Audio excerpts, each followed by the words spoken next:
ఓం శ్రీ గురుభ్యో నమః. గురువారం పరిహారం.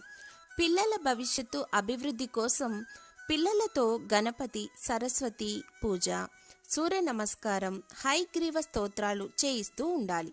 అదే పిల్లల భవిష్యత్తు బాగుపడటం కోసం వారు క్రమశిక్షణతో మంచి అలవాట్లు, ఆలోచన, విద్య, బుద్ధి కోసం తల్లిదండ్రులు దక్షిణామూర్తిని ఆరాధించాలి. ముఖ్యంగా గురువారం రోజు శివాలయంలో పసుపు రంగు వస్త్రం పైన బియ్యం పిండితో రెండు చిన్న ప్రమిదలు పెట్టి నేతి దీపాలు పెట్టి దక్షిణామూర్తి స్తోత్రం చేయాలి.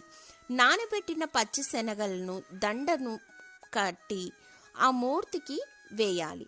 9 ప్రదక్షిణలు చేయాలి. ఇలా 9 గురువారాల పాటు చేయటం ద్వారా పిల్లల కాలేజీ సీట్ల కోసం కానీ, వీసా కోసం కానీ, ఉద్యోగ కోసం కానీ, అలా ప్రతి ఒక్కటి పిల్లల్లో మొండి వైఖరి తగ్గడం కోసం, పిల్లల వల్ల బాధపడే తల్లిదండ్రులు ఎవరైనా సరే ఈ పరిహారం పాటించడం బట్టి వాళ్ళల్లో మార్పు అనేది తప్పకుండా వస్తుంది.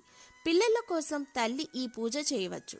ఎవరి కోసం చేస్తారో వారి షర్టు భుజాన వేసుకొని మరీ చేయొచ్చు. అలాగే 9 గురువారాలు కొబ్బరి చిప్పలో దీపారాధన చేయటం, నానబెట్టిన శనగలు ఆవుకు తినిపించడం, కుక్కకు చపాతీలు పెట్టడం వల్ల ఉద్యోగంలో ఆటంకాలు తొలగుతాయి. ఉద్యోగం లేని వారికి ఉద్యోగం అవకాశం వస్తుంది. ప్రమోషన్ ఆటంకాలు తొలగిపోతుంది. రాబోయే గండం తప్పుతుంది. పిల్లల యొక్క మానసిక పరివర్తనలో మార్పు వస్తుంది. ఇది వ్యాపార సమస్యలు కూడా తీరుస్తుంది. ఇది చేయటం ఖర్చు లేదు, శ్రమ లేదు, నమ్మకంతో భక్తితో చేయాలి. ఎంతో మందికి గొప్ప ఫలితం ఇచ్చింది. దత్త పారాయణం చేయటం వల్ల దత్త ప్రదర్శన, దత్తాత్రేయ స్తోత్రం, పాలు నైవేద్యం పెట్టి చేయటం వల్ల అనేక కుటుంబ సమస్యలు, ఆర్థిక ఇబ్బందులు తొలగిపోతాయి. గురువారానికి లక్ష్మీవారం అని పేరు కూడా కలదు. గురువు అనుగ్రహం వల్ల, ఆయన్ని ఆరాధించటం వల్ల లక్ష్మీ కటాక్షం కలుగుతుంది.